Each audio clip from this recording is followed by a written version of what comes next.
eliminating some of these things that you have more time, more money, and more space in your house.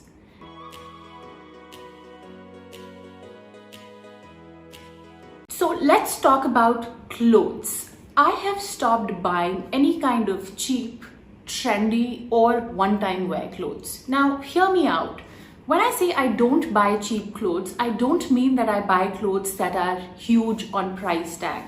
I mean that I buy clothes that are good in quality, that are stitched well, that fit me well, and that will last me a long time. Over time, I've also realized that I am comfortable wearing certain shades and colors. And now hear me out. This has been a game changer. I love blues, blacks, whites, grey, beige, subtle shades of pink. And now I stick to buying clothes that fit into this color palette. By doing that, I have ensured that even though I may have a few pieces, I can mix and match them and create a lot of different variety that I can wear. When I say I don't buy trendy pieces, I personally feel that trends come and go. And while these clothes may look really nice when you're wearing them, when it's in trend, afterwards, it doesn't really look nice. So I invest in pieces that are classic and that are timeless. One-time wear clothes for me are mostly ethnic clothes that I may buy to wear, at a function, at someone's wedding, and all of those. I try to either rent or borrow these clothes. And don't get me wrong, I don't mean that I don't buy ethnic clothes at all. I have also realized that I'm most comfortable wearing certain types of fabric. So I most usually invest in buying cottons and linens and perhaps a little different sort of fabrics like silk and rayon and wool for the chilly weather. The next thing that I've stopped buying is nail polishes or nail paints. Now, I'm someone who doesn't like painting my nails a lot. And I already have this huge stash of nail polishes that I feel I should use or consume and wear them before I go on to buying anything else in that category.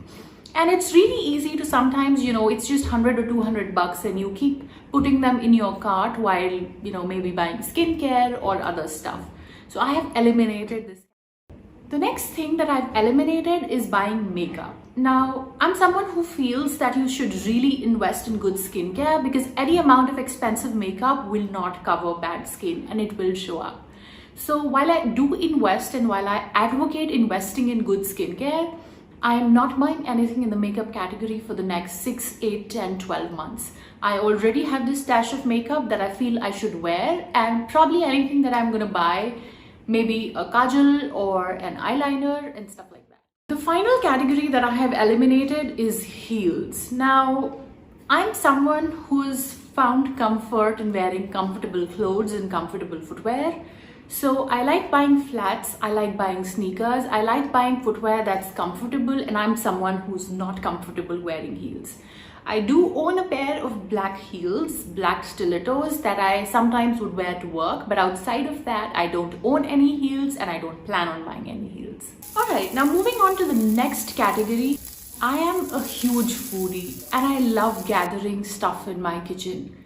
The first thing that I've stopped buying is refined oil. Yes, now hear me out. It may seem weird, but I have switched to more nutritious and wood-pressed oils, which means that I now use, kachi ghani mustard oil, wood-pressed sesame oil, coconut oil, groundnut oil, extra virgin and virgin olive oil, also ghee and white butter.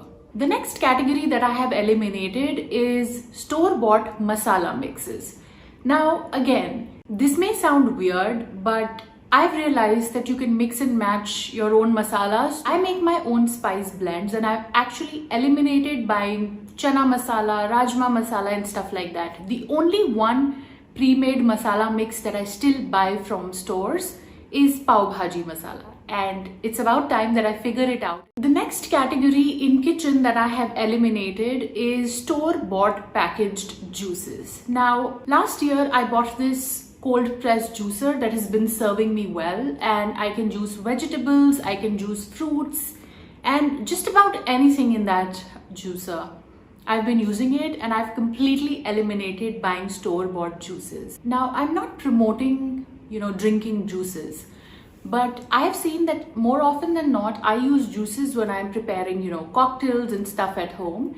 And for those, instead of buying juices from outside or from the store, I now use my juicer. The next thing that I've stopped buying is decor items. I feel that there's been this surge of people, picking up decor items. You change decor, and it's specific to seasons, it's specific to certain types of festivals. You'd want to color coordinate your house. Now, don't get me wrong, I like a clean home, I like a beautiful home, but I stick to decor pieces that also serve some functional value. I hope that was helpful and gives you some inspiration in terms of what is it that you could eliminate from the list of things that you buy.